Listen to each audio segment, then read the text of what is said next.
స్తోత్రమేసయ్య. ప్రియమైన దేవుని బిడ్డలారా, క్రీస్తు నామములో మీ అందరికీ సమాధానం కలుగును గాక. ఆమేన్.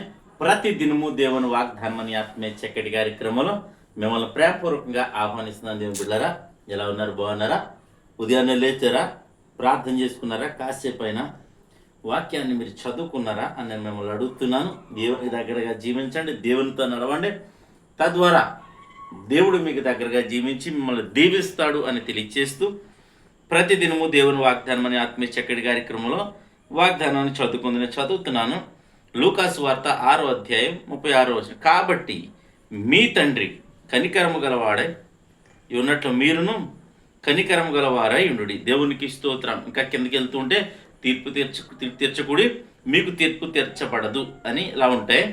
అయితే ఇక్కడ దేవుని వాక్యం సెలవిస్తా ఉన్నదంటే మన దేవుడట కనికరము గల దేవుడు. దేవునికి స్తోత్రం. గ్రహిస్తున్నారా? వింటున్నారా?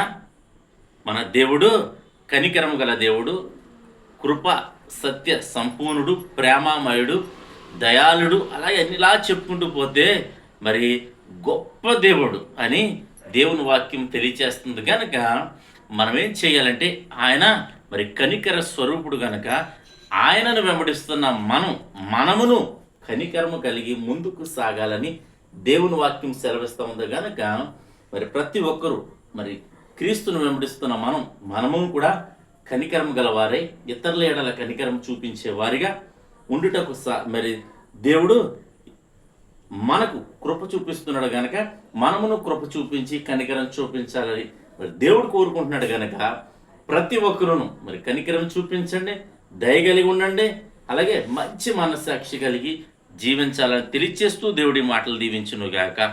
ఆమెను ప్రార్థన చేసుకుందాం. స్తోత్రము తండ్రి, వందనాలు యేసయ్యా.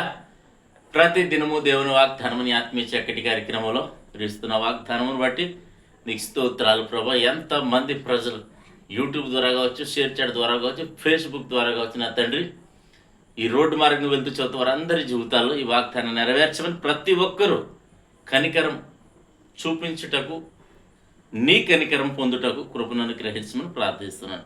ఎంతమంది ప్రజల సమయంలో రోగులై ఉంటే వారిని స్వస్థపరచమని ప్రార్థిస్తున్నాం. పాపంలో ఉన్న పాప క్షమాపణ విడిపించమని ప్రార్థిస్తున్నాం. ఏ రకమైన వ్యాధులు ఉన్నా సరే వారిని విడిపించమని, స్వస్థపరచమని ప్రార్థిస్తున్నాం ప్రభువా. అలాగే ప్రభువా, మా గ్రామాన్ని, మా రాష్ట్ర, మా దేశాన్ని కాచి కాపాడమని ప్రార్థిస్తున్నాం తండ్రి. అలాగే వ్యవసాయాల కోతల మీద ఉన్నాయి ప్రభువా. ప్రతి ఒక్కరికి నీ కాపుదల ఉంచండి, మంచి వాతావరణం గ్రహించండి ప్రభువా. అలాగే తండ్రి రిజల్ట్స్ వచ్చి ఉన్నాయి ప్రభువా.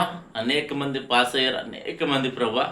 పాస్ అవడాన్ని బట్టి నీ స్తుతిస్తున్నాం. అలాగే ఎవరైనా సరే పాస్ అవ్వకపోతే వారి యొక్క మనసులు నన్ను చెదిరిపోకుండా నా తండ్రి చిన్నపుచ్చుకోకుండా వారికి వారు ఏ అఘాత్యము చేసుకోకుండా ప్రతి ఒక్కరి చుట్టూ నీ రక్షణ కంచి ఉంచమని ప్రార్థిస్తున్నాను తండ్రి. అలాగే యువత ప్రభు అనేక మంది చెడిపోతూ ఉన్నారు, చెడు వ్యసనాలకు గురై. అలా కాకుండా నా ప్రభు నా తండ్రి వారందరినీ చక్కటి మార్గంలో మీరు నడిపించమని, నీ వైపు ఆకర్షించుకుని నీ కృపను కనుపరచమని ప్రార్థిస్తున్నాను తండ్రి. అలాగే దిన ప్రభు ఎవరిది మ్యారేజ్ అని బర్త్డేని బిడ్డలు దీవిస్తున్నాం. సంవత్సరం అంతా దగ్గరటం వారికి దయచేయమని ప్రార్థిస్తున్నాం. అలాగే తండ్రి ఈ దినాన్ని బిడ్డలు చేయి ప్రయాణాల ప్రయత్నాలు రాకపోకల్లో సమస్తంలో మీరే తోడండమని ప్రభా. ఈ దినం ఎక్కడెక్కడైతే మీటింగ్స్ జరుగుతున్నాయి ప్రభా, రాజమండ్రి పట్టణంలో జరుగుతున్న మీటింగ్స్ కావచ్చు, చుట్టుపక్కల పరిసరాల ప్రాంతాల్లో ఎక్కడ మీటింగ్స్ జరిగినా నీ సమాధానం, నీ ప్రేమ కుమ్మరించమని, నీ ఆత్మను కుమ్మరించమని, సేవకులను బహుబలంగా వాడుకొని మన విశ్వాసులు అందరినీ క్రైస్తవ్యంలో ప్రభు జీవాన్ని రప్పించమని క్రీస్తు నామములో అడుగుచున్నాం పరమ తండ్రి. ఆమేన్. నేను నమ్ముతున్నాను ప్రియమైన దేవుని బిడ్డారా, ప్రభు మన అందరితో మాట్లాడి బలపరిచారని నమ్ముతున్నాను.